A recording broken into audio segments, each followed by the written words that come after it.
روش کلاهبرداری این انگل مجازی امیر آرتای عزیز رو میخوام بهتون نشون بدم. شخصی که تو آخرین پستش کلاهبرداریش برای مردم افشا شده، اما هنوز مردم نمیدونن که این شخص سالهاست که داره کلاهبرداری و یه سفره امیر آرتا و رضا شیری انداختن و سالهاست که دارن مردم پول میخورن. بریم ببینیم تو آخرین پست این انگل که میلیاردها پولی که شما مردم واریز کردید به حساب کی و کجا رفته. شماره کارت که این بیشرف گذاشته و تمام مردم ناآگاه و ساده لوح پول به حساب این واریز کردن.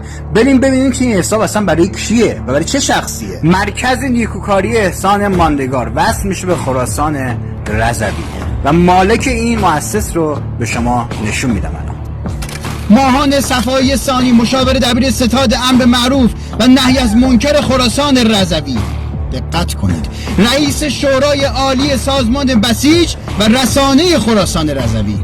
یعنی پول شما به حساب بسیج رفته. نزدیک به 2 ساله که تصمیم شده که هیچ شخصی نمیتونه برای کمک به مردم شماره کارت شخصی بذاره مگر اینکه همکاری داشته باشه با دولت و سازمان و ارگان‌های دولتی. پس تمام پولی که شما مردم واریز کردید به حساب دولت رفته. و سود این انگل این وسط چیه؟ به اونم امیر آرتا در یک خونه 35 متری در نازی آباد زندگی میکرد تا 7 سال. اگر کلیپاش یادتون باشه و دیده باشید قدیم که الان پاک کرده، یه پیکان وانت داشت که همه رو بار میکرد پشت سر میرفت این و اونور به فالوور جذب میکرد که الان پستاشو پاک کرده. اما الان امیر آرتای جدید رو میبینیم که هیچ شغلی در زندگیش نداشته و نداره و هیچ کاری نکرده. صبح تا شب این که وقت گذاشته برای کمک به مردم و پولای مردم رو همینجوری جارو کرده تو حساب بانکی خودش. امیر آرتای جدید ماشین شاسی بلند داره، اونم نه یکی، 2 تا که یکیش لنکروز عزیزم. حالا براتون جالب میشه که چجوری این شخصی که هیچ شغلی تو زندگیش نداشته اینقدر پیشرفت داشته و تونسته یه خونه تو ساعتات بخره و 2 تا ماشین شاسی بلند داشته باشه. حالا روش کلاهبرداریش رو بهتون بگم که چیکار میکرده تو این مدت. در 8 سال گذشته ایشون پشت سر هم شماره کارت میذاشت و پولای مردم رو پارو میکرد.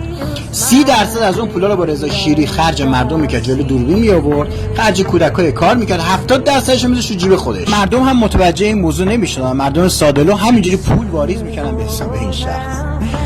یعنی یه آدمی که در کار خیر قدم گذاشته و شبانه روز داره تلاش میکنه خب و هیچ شغلی تو زندگیش نداره و از نازی آباد خونه 35 متری به اینجا رسیده، یه خونه تو ساعتات گرفت که الان خونه‌اش دارید میبینید. خب این آدم شغلش چی بوده؟